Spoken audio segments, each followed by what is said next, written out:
Ang Bravo Cathedral ay hinahalin tulad sa dalawang simbahan, the growth of St. Bravo Kerk in Haarlem, Netherlands, at historic Gothic church covered ng Protestantism at ang St. Bravo's Cathedral sa Ghent, Belgium, ang seat of the Catholic Diocese para sa Ghent altar piece and built sa site na earlier Romanesque at saka wooden church. Ang La Haarlem simbahan Catholic past ended in 1578 while sa Ghent church became.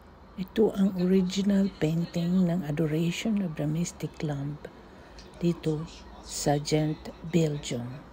Thank you for watching.